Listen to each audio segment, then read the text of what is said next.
today's special episode of Heroes of the Past, where we will be interviewing the legendary Lieutenant Adnan, who led the Malay regiment to a courageous showing in the Battle of Pasir Panjang. So, Lieutenant Adnan, what are your first memories when someone mentioned the Malay regiment of the Battle of Pasir Panjang? When someone mentions the Malay regiment, I immediately think of my fellow warriors who sacrificed their lives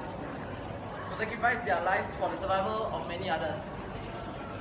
I always think of it as a victory of us, because even though we were hugely outnumbered in that battle, watched them with our skills and gave them the scare of their lives for one part of the battle.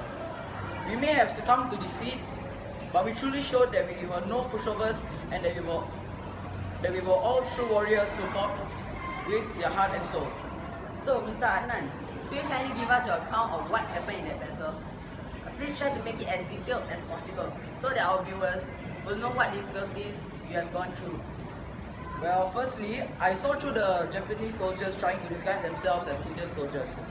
As the Indians always march in fours and not threes, when I saw through their disguise, I ordered my troops to open fire and start the attack. As I mentioned earlier, although we may have been outnumbered, I urged my troops to fight out and never give up, even though we were running out of food and ammunition. We managed to hold them off for 2 days before we succumbed to defeat. We were just unable to defeat the Japanese, who had ample resources.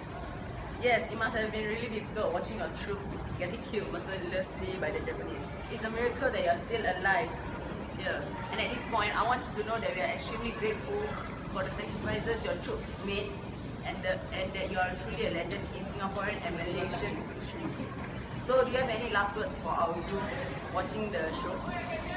Yes, by their stubborn defense of the Pasir Panjang Bridge at the height of the Battle of Singapore, they set an example of steadfastness and endurance, which will become a great tradition in the regiment and an inspiration for the future generations.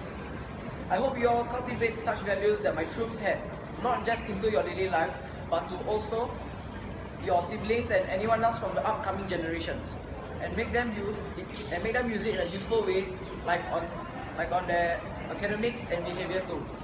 Okay, thank you so much, sir. I will be back for another interesting episode of Heroes of the Past. So stay tuned next week.